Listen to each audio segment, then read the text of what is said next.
हाँ जी बेटा, now let us start with the first question of exercise 3.5 बेटा. Question number first, what is written there in the first question बेटा? Which of the following pair of linear equation has unique solution, no solution, or infinite many solution?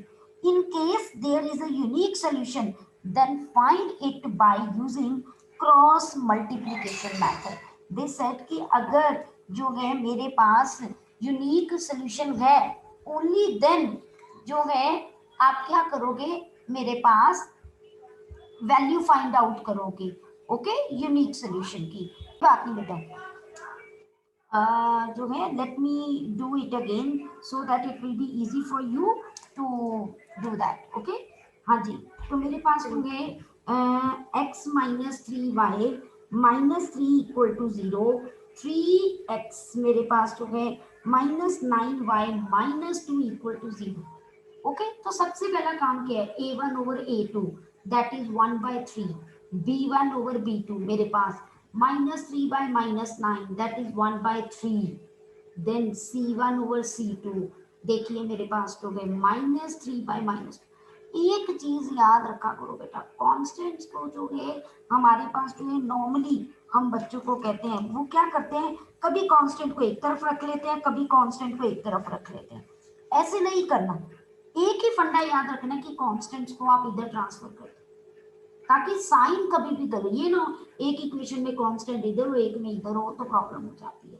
तो ये cut गया clearly. a1 over a2 is equal to b1 over b2 is not equal to c1 over c2. तो ये तो no solution हो गया ना, तो दैट मीन्स काम खत्म, आगे हम करेंगे ही नहीं कुछ, क्योंकि हम सिर्फ यूनिक सोल्यूशन में ही वैल्यू कैलकुलेट कर सकते हैं. ओके बेटा, चलिए अब हम ऐसा करते हैं, let us do the second part of this question. Okay, साथ ही क्रॉस मल्टीप्लिकेशन भी रिकॉल हो जाएगा आपका. तो बेटा सेकंड पार्ट में मेरे फर्स्ट के क्या दिया हुआ था, 2x plus Y is equal to 5, 3x plus 2y equals to 8 मेरे पास हो गया बेटा. अब बेटा a1 over a2 that is 2/3, coefficients of x होते हैं ये देखिए, और मैंने कहा था कांस्टेंट्स को इधर ले आओ ताकि आपको कोई भी गलती ना हो. फिर b1 over b2 1/2, c1 over c2 minus 5 by minus 8. Clear cut है, a1 over a2 is not equal to b1 over b2, therefore क्या काम होगा, मेरे पास तो है यूनिक सोल्यूशन. अब बेटा उसने कहा कि यूनिक सोल्यूशन इवैल्यूएट करो, as it is written कि when there is a unique solution you have to find the solution using the cross multiplication method. अब क्रॉस मल्टीप्लिकेशन मेथड को हम बेटा 2 3 जो है 1 2 मेथड भी कहते हैं. ये 2 3 1 3 1 2 पता क्या है, मैं आपको बताती हूँ कैसे किया. x लिखा, y लिखा, कांस्टेंट यहाँ 1 लिखना है. कई बुक्स में यहाँ -1 भी होता है, वो -1 पता कब होता है, जब ये कांस्टेंट टर्म्स इधर हो. हमने एक ही मेथड समझना, मैंने आपको कहा. अब 2 का 2 मींस सेकंड वाले कोएफिशिएंट्स, वो क्या है 1 2. 3 मतलब ये, इसको हम 1, इसको 2, इसको 3 रिप्रेजेंट करते हैं. अगर मान लो किसी इक्वेशन में y इधर है तो y इधर आ जाएगा, x इधर आ जाएगा, कोई बात नहीं. ओके जी, तो 1 2 आ गया क्योंकि 2 वाले, फिर 3 वाले क्या है -5 -8. हमेशा जो भी वेरिएबल x y है ना उसके लेफ्ट और उसके राइट में लिखते हैं, उसके नीचे नहीं लिखना. उसके बाद y आया, y के नेक्स्ट 1 वाला यानी 2 3 देखो, उसके बाद 2 वाला 1 2. अब हम क्या करेंगे, देखो अब मुझे ये चीजें कुछ नहीं चाहिए, ये मैंने सब रख कर, ठीक है.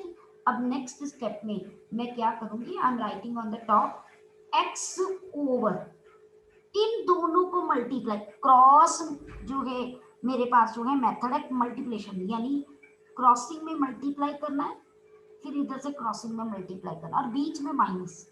देखो 1 इंटू -8 बीच में माइनस, 2 इंटू -5 -10। अब equal to y equal to इधर 1। अब नीचे नीचे टर्म आएगी y से इधर -15 बीच में माइनस, देन -16। अब इधर 4 और इधर -3। ओके जी, now what you have to write here, -8 plus 10, then y over -15 plus 16, that is 1/1। ठीक है बेटा जी। अब मेरे पास टुडे यहाँ पर क्या आ गया, अगर हम देखें तो what you have get here 2 1 1/1। अब आपने x और y की वैल्यू कैलकुलेट करनी है, तो फर्स्ट एंड लास्ट मेंबर को कंपेयर करना है। ऑन कंपेयरिंग क्या कंपेयर करना है, x/2 इज इक्वल टू 1/1, तो x की वैल्यू 2 आ गई।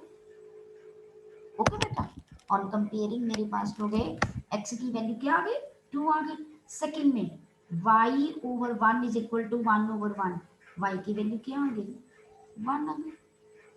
अब फिर मैं आपको कहती हूँ, जब भी आप आंसर कैलकुलेट करते हो, जो आपको इक्वेशन दी है, आपको इक्वेशन क्या दी है, 2x plus y minus 5 is equal to 0, इसमें वैल्यू पुट करके अपनी तसल्ली कर लिया करो कि आंसर सही है कि नहीं है। अगर मैं x की वैल्यू 2 पुट करूं और y की वैल्यू 1 पुट करूं, ये कितना हुआ, 4 + 1 5, 5 - 5 0, राइट हैंड साइड पे भी तो 0 है ना।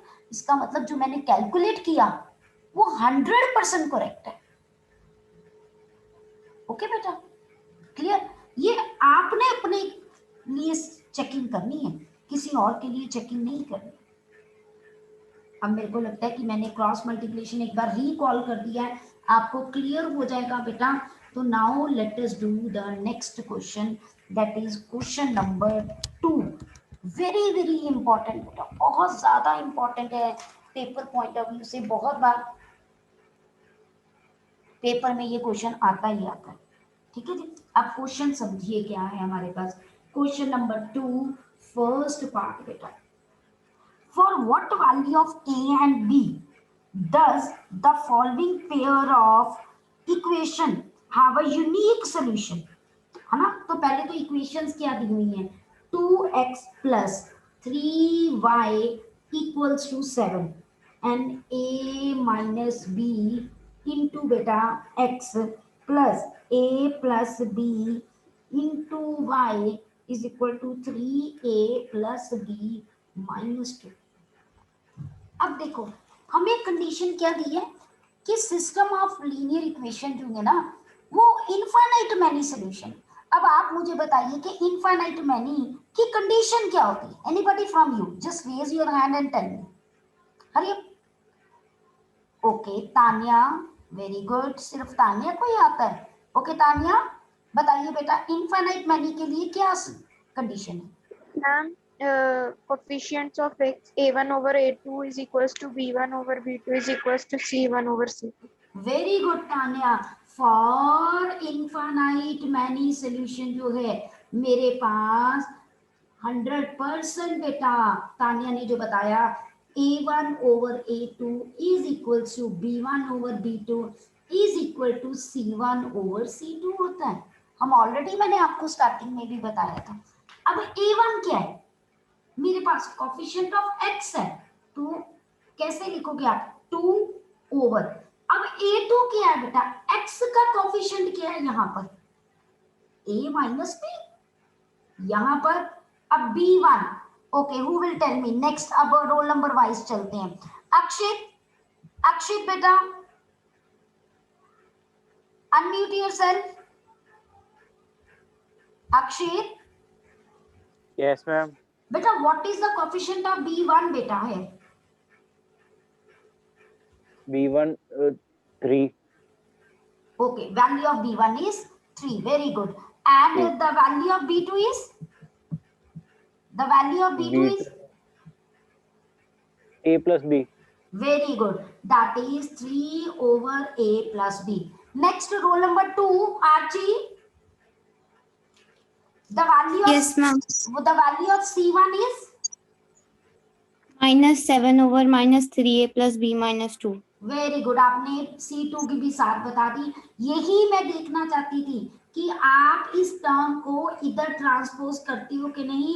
और आर्ची ने बिल्कुल सही बताया कि सारी टर्म्स इधर लेके वो नेगेटिव हो जाएंगी. तो -7 over -3a plus b minus 2, ये नेगेटिव नेगेटिव कट जाने.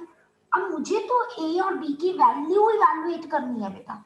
I am having 3 members of this equation. ये की इक्वेशन है पूरी, क्योंकि बीच में इक्वल टू है.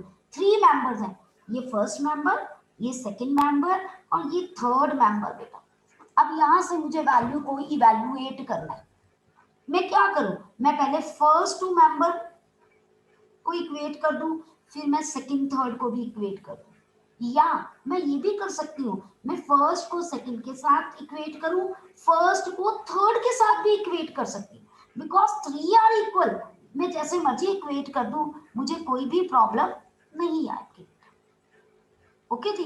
तो that's why what I am doing here, I am now comparing first 2 member of the equation. First मैं कैसे लिखूंगी? ऑन कंपेयरिंग बेटा, on comparing first and second of equation 1. आप मेंबर वर्ड लिख सकते हो यहाँ. ओके. तो मेरे पास यहाँ पर क्या हो जाएगा? 2 over a minus b is equal to 3 over a plus b. अब बेटा क्रॉस मल्टीप्लाई करो तो मेरे पास जो है क्या लिखना है? That is 2 into a plus b is equal to 3 into a minus b. तो 2a plus 2b is equal to 3a minus 3b. Okay बेटा. अब यहां से मेरे पास एक इक्वेशन बन जाएगी. a को इधर ले आओ बेटा मेरे पास, दैट इज -a बन जाएगा. ओके. और b को उधर ले जाओ तो मेरे पास क्या बन जाएगा? -5b. देखो a की वैल्यू आ गई 5b. ओके बेटा. Now come to this side. Now on comparing मेरे पास जो है on comparing second and third member जो है of equation 1. ओके बेटा. अब जब मैं कंपेयर कर रही हूँ तो मैं सीधा ही क्रॉस कर रही हूँ, इसको क्रॉस मल्टीप्लिकेशन कर रही हूँ. तो 9a plus 3b minus 6 is equal to 7a plus 7b. अब फिर ए वाली टर्म सारी एक तरफ कलेक्ट कर लीजिए. मेरे पास क्या बन जाएगा बेटा यहाँ पर? That is 2a. ओके. और b भी इधर ले आते हैं तो क्या बन जाएगा? -4b equal to 6. Mark this equation second, mark this equation third बेटा. ओके. अब बेटा मैंने क्या करना है? इन दोनों इक्वेशंस को यूज करके ए बी की वैल्यू निकालनी. आप जिस मर्जी मेथड से निकाल लो बेटा, कोई फर्क नहीं पड़ेगा, because here nothing is mention. तो आप क्या करो? सब्स्टिट्यूशन ही कर दें. Put equation second in equation third. तो मेरे पास क्या आ जाएगा? 2 5b minus 4b equal to 6. Okay. तो मेरे पास 10b minus 4b is equal to 6. तो बेटा क्या बन गया? 6b is equal to 6. तो b की वैल्यू बेटा मेरे पास फर्स्ट 1 आ गई. Okay. After then I need to calculate जो है the value of 1 a.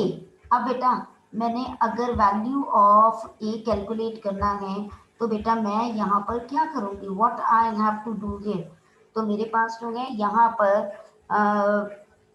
Equation में 2 में b की वैल्यू पुट करूंगी. तो बेटा मेरे पास देयरफॉर a की वैल्यू 5 इंटू 1, आंसर 1 आ जाएगा. Yes Daksh, what you want to say बेटा? हाँ जी बेटा दक्ष.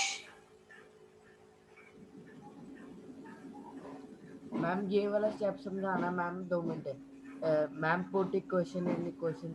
मैम तो 5b, मैम ये 5b कहाँ से आ गया? बेटा ये देखो इक्वेशन 2 दिस है मेरे पास. तो a की वैल्यू 5b है. तो मैंने यहाँ पर a की जगह पे 5b पुट किया। जब मैंने a की प्लेस पे 5b पुट किया, 2 into 5b minus 4b is equal to 6 मेरे पास टू गए।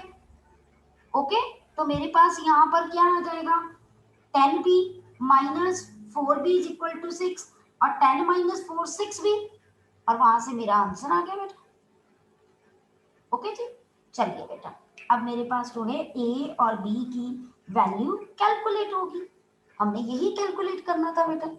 ठीक है जी, नाउ कम टू मेरे पास जो है question number second part, question number 2 second part, वो इससे थोड़ा सा डिफरेंट है, मतलब कॉन्सेप्ट सेम ही है, बट उसमें एक इंपॉर्टेंट बात बताना चाहती हूँ जो नॉर्मली बच्चे भूल जाते हैं। दक्ष लोअर योर हैंड बेटा। हाँ जी, क्वेश्चन नंबर 2 जो है वो सेकंड पार्ट जो है मेरे पास, उसमें क्या है, for what value of k will the following system of equation has no solution। पहले तो नो सोल्यूशन की कंडीशन आपको पता होनी चाहिए, है ना। Raise your hand, no this की what is the condition for the no solution. Hurry up, just raise your hand. Except Tanya, Tanya नहीं करेगी, तान्या को पता है, बाकी बच्चों में से मैं देखना चाहती हूँ knows the answer, who know the answer. Okay Dakshita, very good. हाँ जी दक्षिता, यू टेल मी बेटा, what is the condition for no solution. Ma'am, for no solution, it is A1 over A2 is equal to B1 over B2 is not equal to C1 over C2. Very good Dakshita, जो है clear cut है, A1 over A2 is equal to B1 over B2 is not equal to C1 over C2, 100% है ना। तो अब यहाँ values put करेंगे बेटा, A1 ओवर A2, देखो पहले ही मैं कांस्टेंट टर्म को इधर ले आई हूँ ताकि हमारी कोई गलती ना हो। तो A1 ओवर A2 में मेरे पास वैल्यू क्या आएगी, 3 ओवर 2k माइनस 1। पुट कीजिए जरा सारे अपनी अपनी वैल्यूज, सभी अपनी अपनी वैल्यूज पुट कीजिए बेटा। तो 3 आप ब्लैक बोर्ड के साथ मैच कीजिए, 1 अगर कुछ नहीं होता, y के आगे कुछ नहीं लिखा, 100% कोफिशिएंट 1 होता है बेटा, तो k minus 1 not equal to, यहाँ C1 कितना है -1 और C2 कितना है 2k प्लस 1, ये और ये इसके साथ कैंसिल हो जाएगा। अब बेटा 3 over 2k minus 1 equal to 1 over k minus 1 is not equal to, ये मेरे पास लेफ्ट ओवर टर्म्स है। अब बच्चे क्या करते हैं, इसको इक्वेट कर देते हैं बेटा, नॉट इक्वल टू वाला भी हमने केस जरूर स्टडी करना है। आई मीन टू से, अब मैं इसको रद्द करनी हूँ, जो मेरे पास जो है बेस यहाँ पर अगर देखूं, फिर वही first member, second member, third member, mark this equation first. Okay, on comparing बेटा, मेरे पास ऑन कंपेयरिंग जो है फर्स्ट एंड सेकंड मेंबर, कौन सी इक्वेशन का, दैट इज इक्वेशन फर्स्ट मेरे पास हो है। ओके, अब देखिए मेरे पास जो है, तो इक्वेशन फर्स्ट का ये फर्स्ट है ना, दैट मीन्स अब मैं साथ ही क्रॉस मल्टीप्लाई भी कर रही हूँ, तो 3k minus 3 is equal to 2k minus 1, तो k की वैल्यू बेटा -1 प्लस 3, तो मेरे पास जो है, क्योंकि ये इधर आ ये इधर ट्रांसफर, k की वैल्यू 2 आ गई। और बच्चे कहते हैं कि मैम k की वैल्यू पूछी है तो काम खत्म हो गया, दैट इज रॉन्ग बेटा, 100% रॉन्ग।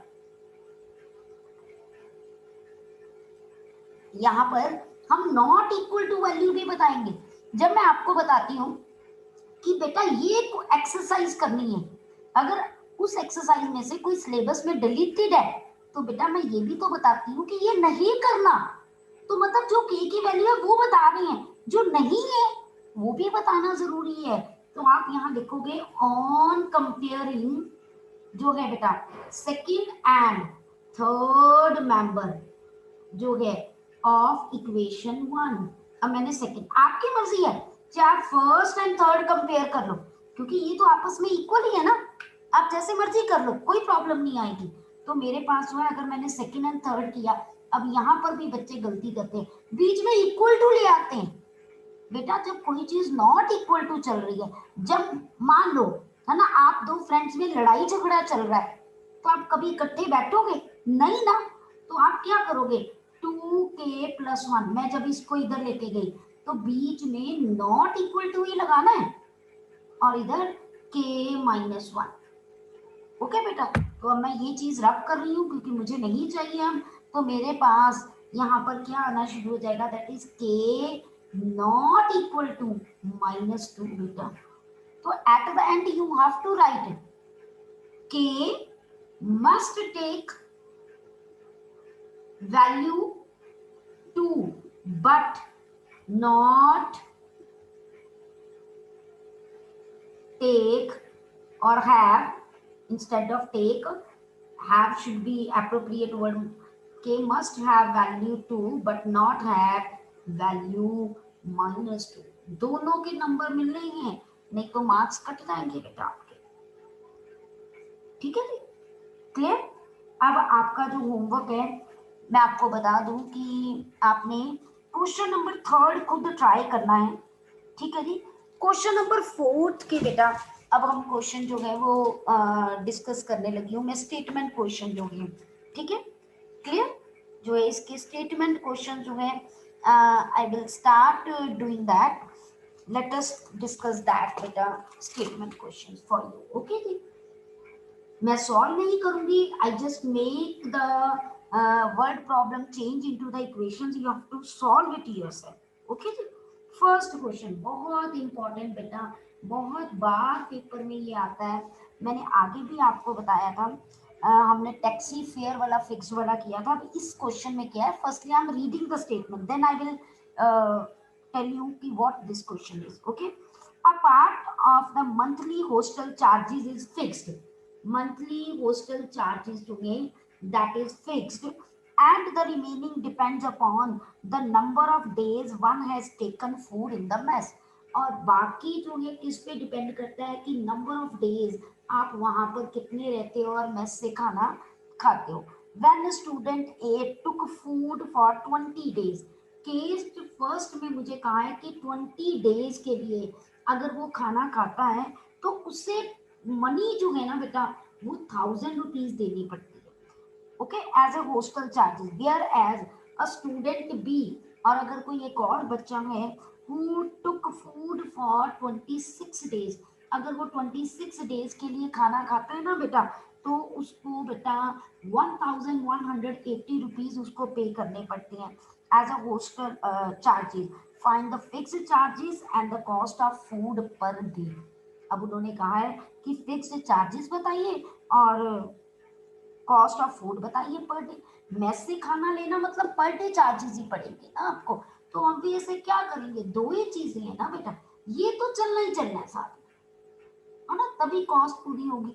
तो दैट मीन्स फर्स्ट हमारा, ये मैं आपको बार बार कहती हूँ, आपको क्वेश्चन समझाने के लिए मैं सारा कुछ यहाँ डिटेल करती हूँ।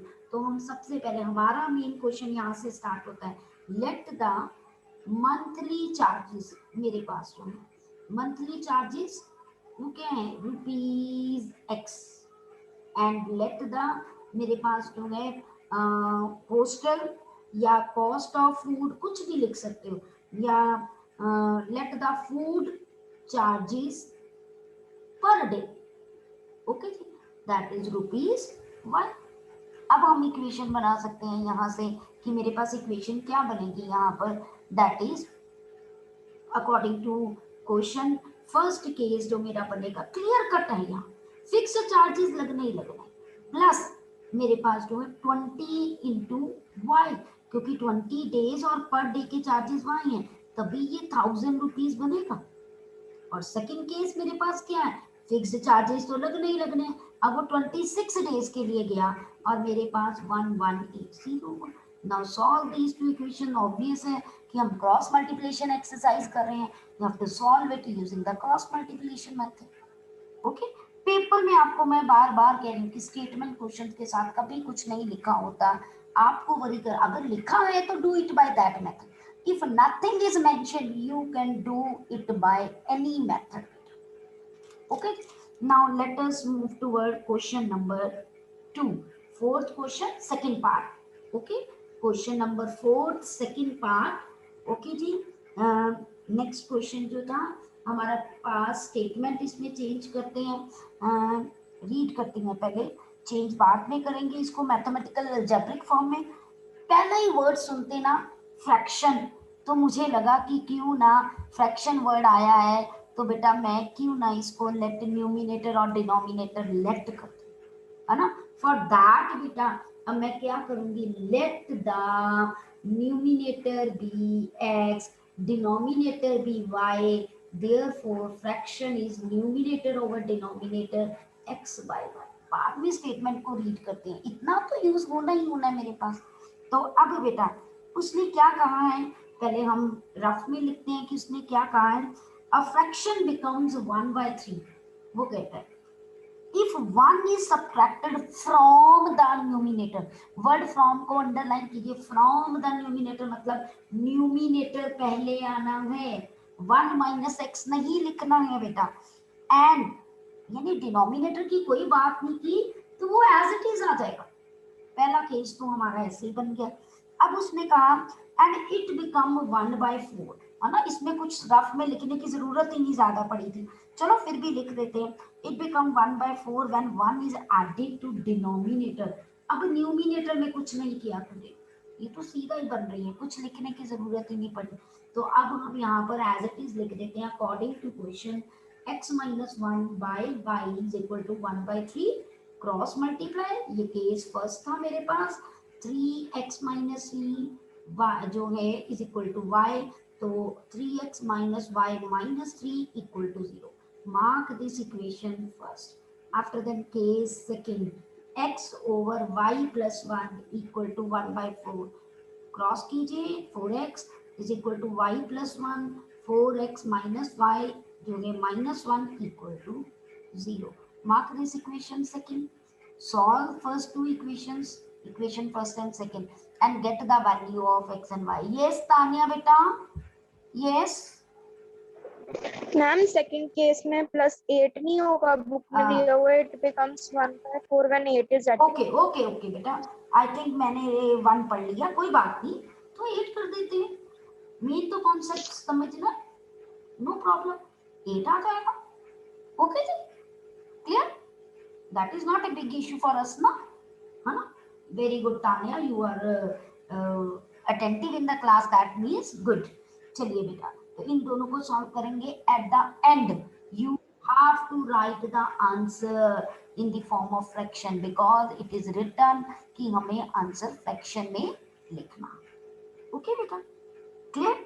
नाउ कम टू अब थर्ड पार्ट जो है इसका, क्वेश्चन नंबर 4 का खुद ट्राई करोगे। I am doing question number fourth part, that is important again. Third part आपका होमवर्क है बेटा। ओके जी, क्वेश्चन नंबर 4 का। Now let us do the fourth part. अब ध्यान से सुनना बेटा, बहुत ही इंपॉर्टेंट एंड डिफरेंट कॉन्सेप्ट है। Place A and B are 100 meter apart. Two places are there and 100 meter apart. Okay. One car starts from A and other starts from B at the same time. उसने कहा एक car A से start होती है, दूसरी car B से start होती है सेम टाइम पे, ठीक है जी। Suppose one car is there with me here and one car is here. Okay जी।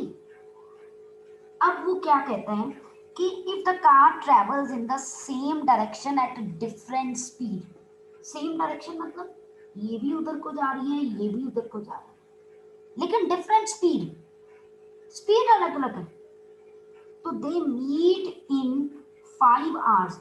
अब ये कहीं पे जाके दोनों कार्स बेटा क्या है, सी पॉइंट पे जाके मिलेंगी, दोनों कार्स मेरे पास तो है ना, लेकिन कितनी जो है आवर्स में मिलेंगी, 5 hours में। ये मुझे पहले केस में दिया हुआ, फर्स्ट केस। ऑब्वियस है ये तभी पॉसिबल है क्योंकि ये पीछे है, जब ये अपनी स्पीड ज्यादा करे, इसकी स्पीड कम हो, तभी ये कहीं ना कहीं जाके मिलेंगे, ठीक है। ये तो फर्स्ट केस हो गया। अब अगले केस में वो क्या कह रहा है, लेट अस डिस्कस। अब सेकंड केस में उसने क्या कहा बेटा मेरे पास, if they travel towards each other, चलिए वो दोनों ए बी पॉइंट पे से, लेकिन अगर वो यहाँ पर दोनों सेम डायरेक्शन में चली थी, यहाँ ऑपोजिट डायरेक्शन है ना, एक कार मेरे पास जो है इधर से चली और दूसरी कार जो है वो अब इधर से चली मेरे पास जो है, ओके, इधर को मैंने डायरेक्शन बना दी, तो ये इधर को चल रही है, तो कहीं ना कहीं ये सी पॉइंट पे जाके यहाँ कहीं मिलेगी।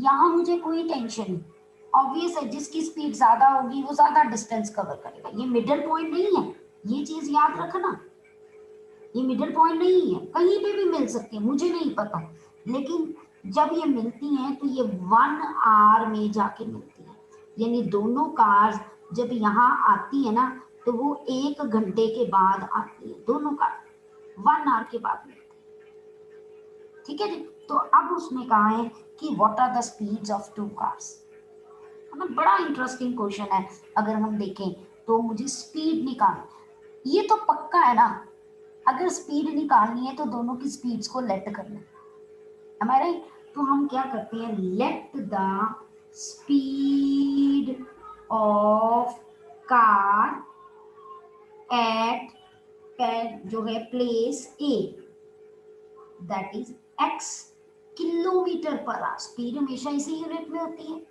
और speed of car at place B, उसको क्या ले लेंगे हम, y किलोमीटर पर आवर।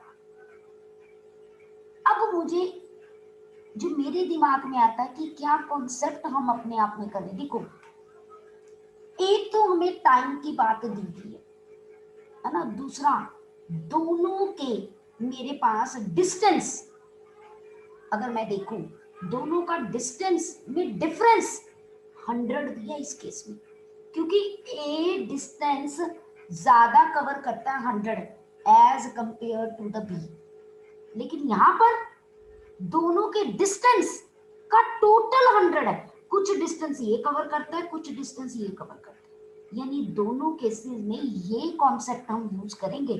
पहले केस में क्या कॉन्सेप्ट यूज करेंगे, distance by A minus distance by B, वो किसके इक्वल है, 100 के। अब बेटा आप मुझे बताइए, स्पीड अगर डिस्टेंस ओवर टाइम होता है तो बेटा डिस्टेंस स्पीड इनटू टाइम होगा, होगा ना। तो यहाँ पर बेटा फर्स्ट क्वेश्चन में अगर मैं देखूं, यहाँ फर्स्ट केस में, तो डिस्टेंस क्या है, speed of A time of A, ये आपको समझाने के लिख रही हूँ, आपने नहीं लिखना, बस आपने यही लिखना। अब स्पीड ऑफ ए की स्पीड मैंने कितनी लेट की, x, और दोनों के पास टाइम कितना था 5, माइनस डिस्टेंस b का, यानी डिस्टेंस मेरे पास जो है वो b का यहाँ पर क्या है, दैट इज यहाँ पर y इंटू 5, ये किसके इक्वल आ गया, 100। अब मैं 5 से पूरी इक्वेशन को डिवाइड कर सकती हूँ, तो मेरे पास x minus y is equal to 20, ये मेरे पास फर्स्ट इक्वेशन बन गई, ओके।